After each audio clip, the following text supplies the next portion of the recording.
এক অপূর্ব নারী এক কৃষককে বলল, আমি তোমাকে বিবাহ করিব। কৃষক তো নারীর চেহারা দেখে পাগল। কৃষক দেরি না করে তাড়াতাড়ি নারীকে একটি কাজী অফিসে নিয়ে গিয়ে বলল, তাড়াতাড়ি আমাদের বিবাহ দিয়ে দিন। কাজী নারীর চেহারা দেখে সে নিজেও পাগল।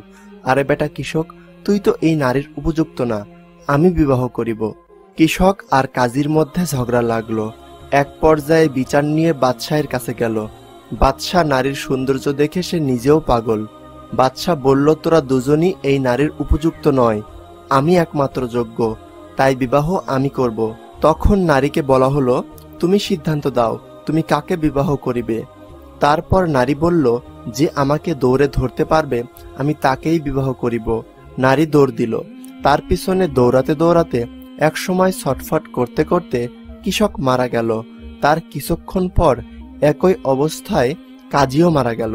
বাদশাহ নারীকে বলল, এখন তো আমি একা, চলো আমরা বিবাহ করি। তখন নারী বলল, না, আমাকে দৌড়ে ধরতে হবে। তখন বাদশাহ বলল, হে নারী, দাঁড়াও, বলো তুমি আসলে কে। তখন নারী বলল, আমি হলাম দুনিয়া, আমার মধ্যে আছে শুধু চাকচিক্য, লোভ লালসা আর মোহ। আমার পিছনে যে ছুটবে সে এভাবেই মরবে, বিনিময়ে কিছুই পাবে না। বাস্তবতা হলো দুনিয়ার জীবনটা একটা খেলতামাশা আর মন ভোলানোর সামগ্রী ছাড়া আর কিছুই নয়। তাই আমাদের উচিত মৃত্যুর পরের জীবনের জন্য সামানা তৈরি করা।